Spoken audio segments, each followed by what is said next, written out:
Hey. Hey you. Hello? Come in here. Sit down. Okay. Look at the camera. I'm looking at the camera, Siri. Repeat with me.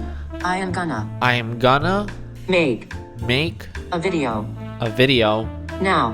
now. No, I don't want to make a video now, Siri. I was literally about to eat breakfast. I was literally gonna eat some cereal. Forget about the stupid cereal and do it. No. It's a popular Who video. wants to watch a What's on my iPad video anyways? Like literally, I've done them a couple times already on the channel. I don't really find the videos really interesting. Do you care about your audience? Yes, of course. I care about my subscribers. Literally everybody wants it. Okay, fine. Can I do the video later then? I just... No. I'm hungry. Do it now. No, I'm not Do even it gonna now. listen to you. I'm gonna go get No. some cereal, so shut No. up, okay? MKBHD is better than you.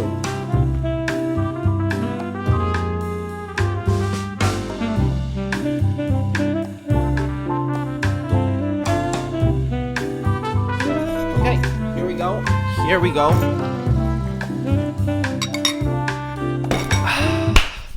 Let's do this. Okay, here we go. I'm gonna show you everything that's on my iPad. All of my widgets, my most frequent used apps, maybe some apps that you didn't even know.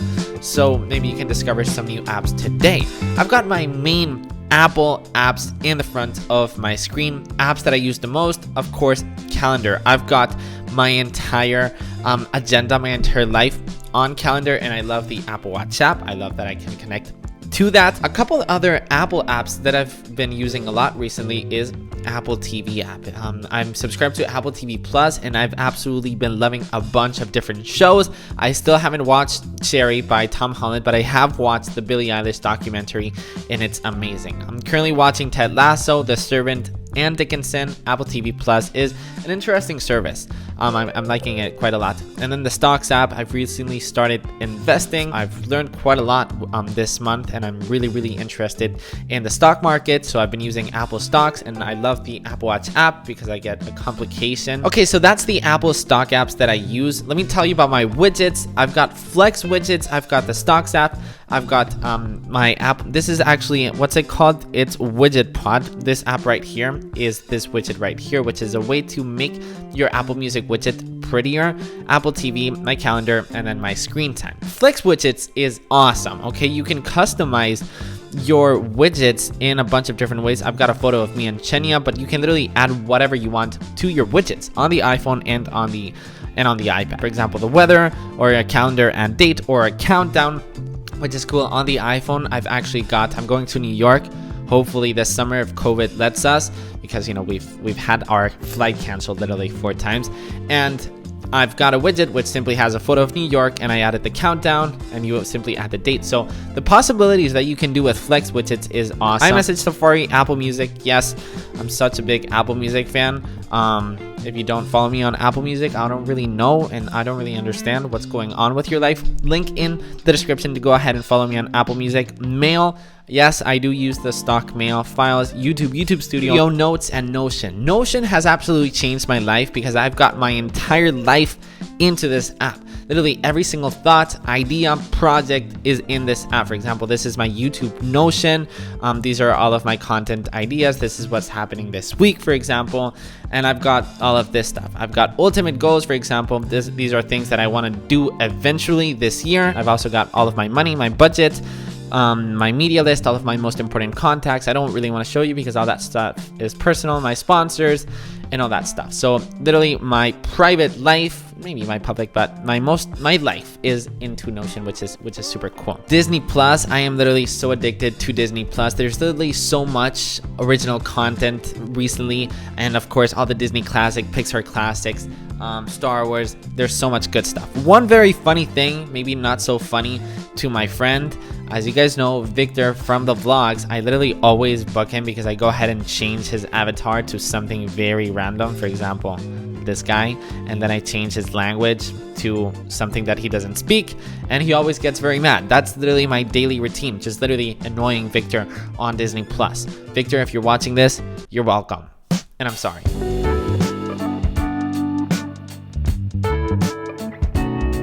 Then I've got this app/service called Masterclass. This is not sponsored, but I absolutely love this, and I'm learning so much. All of the instructors are professionals. So for example, Natalie Portman teaches acting. It is a little bit expensive, but if you invest a lot of time into it, it is definitely worth it. Cartoon is the app of choice that I edit all of my Instagram photos, for example, most of my thumbnails. There's not an iPad app, so the iPad app kind of sucks, but the best thing about this app are the filters, and I just really like editing with the colors in this app. I always add, by the way, Boracay filter, and then I go on grain and I add a little bit of grain. So if you're wondering how I edit my Instagram photos, that's how I do it. Then we've got Pixelmeter, and Pixelmeter is an app that does a lot. It's a very in-depth app, but the way that I do it is I go on the top here and then retouch, and then on the top left with the repair tool. That's literally all I use this app for, even though that it does so much. With your Apple Pencil or with your finger, you can draw over something that you want to remove from the image, and just like that, it will remove it. Things 3 is an app that I used to use a lot, and I have to confess that I don't use a lot since I discovered Notion. Which is sad because the Apple Watch app is amazing and I love using my Apple Watch, but Notion is just so much better in every single way. Then we've got the Patreon app, which this is where I manage my Patreons. If you guys don't know, I own a lemonade stand on Patreon. So if you guys want to join and get amazing perks, monthly Zoom calls, special deliveries to your home. I actually write letters and packages and ship them to the members of the VIP lemonade stand. Daily motivating quotes, name in the credits of the video. Patrons are listed in the description. So much good stuff. Links in the description if you guys want to join. And then if we swipe to the right, we've got my second view page on my iPad, which is actually the last page. I'm going to be brief because most of these apps like Airbnb, Instagram, and Telegram, and Apple Store app, you guys know about these apps. So I'm just going to be telling you about the apps that you guys just need to download, and I just think they are must-haves to have on the iPad. Starting with Affinity Designer. I've used Affinity Designer on my Mac since I first started graphic designing. This app just feels like it's a Mac app. It's absolutely incredible. There's so many functions, so many things you can do, so many options, and it's just a very professional graphic design tool. You guys just need to download this right now if you're into graphic design. Look how many files I have with Affinity Designer. Like, I've used this app so much, and then I've actually, got everything into folders. Then we've got Procreate, and as you guys can see, I've actually drawn my lemon from here. This was actually the sketch and the original lemon right here. I traced it with this image right here. Hold on a second, there's so many layers. So you guys can see this lemon. I traced it, I got rid of the stem, and then I imported it into Affinity Designer, and that's how I got my cover and my cover idea. So that's how the process went. I'm sure you guys know Procreate, and I don't really want to show you. Notability. Let's get on to Notability because, well, I'm sure you guys know this app too. Amazing note-taking app. Absolutely incredible. This is just a must-have for students. Highlight, write, note-take. Just a freaking must-have to have on the iPad. Lightroom, that's how I edit some of my photos. I don't really like using the app so much, but sometimes I just feel like using it. Amazon, Apple Store, Telegram, Pages, Snapseed, LumaFusion, which is just the best video editing app, but I just don't like editing on the iPad. I just like, I just prefer editing on the Mac. That's just the way that I do it.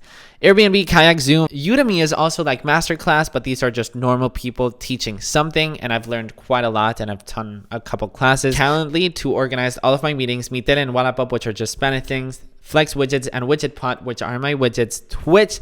Plan Jammer is an app that I can actually show you. It's quite powerful for those of you who love cooking. And for those of you especially who live by yourself like me, I can just simply tell the app what I have on my fridge. For example, I can say I have ginger, garlic, and I don't know, fava beans, for example. And then I press next, and the app will tell me recipes that I can do with the things that I have on my fridge, which is awesome and a very powerful app. And then apart from that, you've got, a bunch of inspirations of things you can do. Let me show you about Picture This, because it's a very, very powerful app once again. Okay. Over there, I've got a tree. I just took a photo of it, and then automatically it lets me know what plant it is. And then people often ask, is weeping an indoor plant? Or description, or how many times do I have to water it? Or just all the information about the plant. So if you have plants in your house like me, it gives you all the information that you need to do in order to keep your plant healthy. So that's a very powerful app as well. SpongeBob. This SpongeBob game has definitely surprised me. I don't really have any more games on my iPad, which is pretty funny. I always download and delete them on the go. But SpongeBob is one that I've been playing recently. You can play it with your remote controller, and it just feels like a PlayStation game. Graphic wise, it's quite a long game. And then last but definitely not least is FamiSafe, which is actually, fun fact, today's sponsor. FamiSafe is the most reliable parental control app. It can do so many things. For example, detect cyberbullying content, break phone addiction, track live location. So if you have a kid and you want your kid to have a safe environment with their phones, with their tablets, that's where FamiSafe comes in. It can filter harmful websites, track real-time location, check location history, block inappropriate apps, detect YouTube content, what type of YouTube content your kid is watching, detect suspicious photos, get important alerts, schedule screen times. My little cousin and my uncle recently started using FamiSafe because my little cousin is he's so addicted to the iPad. He's so addicted to playing games. And of course, there has to be boundaries. He can just play games all freaking day long. So I recommended him FamiSafe, and he's actually been using it, setting up certain screen time. Links in the description if you guys want to download FamiSafe. So that's pretty much it. Gonna wrap it up for this video. I'm gonna put some more cereal because I am hungry and your boy is hungry. So that's it. Don't forget to be happy because life is good. Don't forget to keep fighting for your dreams because dreams do come true. And I'll see you in the next one. Peace.